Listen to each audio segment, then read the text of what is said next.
બનાસકાંઠાના બે ફાંટા પાડી વિભાજન કરવામાં આવતા વિરોધ ફાટી નીકળ્યો. નવો જિલ્લો બનાવવામાં આવતા વેપારીઓ અને ગ્રામજનો રોડ પર ઉતરી આવ્યા. કાંકરેજના શિહોરીમાં બજારો સજ્જડ બંધ રાખી વિરોધ પ્રદર્શન કરવામાં આવ્યું.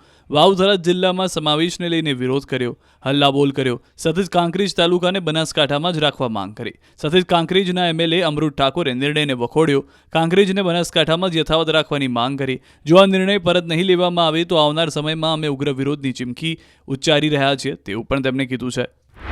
આ તરફ બનાસકાંઠાના દિયોદરમાં વેપારીઓ રસ્તા પર ઉતર્યા. બનાસકાંઠા જિલ્લાના વિભાજનને લઈને વિરોધ કર્યો. દિયોદર પ્રાંત કચેરીના પ્રાંગણમાં વેપારીઓ હલ્લાબોલ કર્યો. રોષે ભરાયેલા વેપારીઓએ બેઠક કરી, જેમાં ભાજપ અને કોંગ્રેસના આગેવાનો પણ જોડાયા.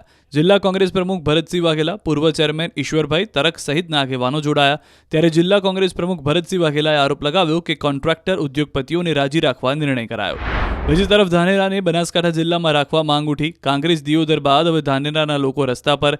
ધાનેરા તાલુકાને વાવ-થરાદમાં સમાવતા વિરોધ કર્યો. ધાનેરાને બનાસકાંઠામાં સમાવવા માટે માંગ કરી રહ્યા છે અને લોકો રસ્તા પર ઉતરી રહ્યા છે. અમારો જિલ્લો બનાસના સૂત્ર સાથે ધાનેરાના લોકોએ રસ્તા પર ઉતરી નોંધાવ્યો વિરોધ.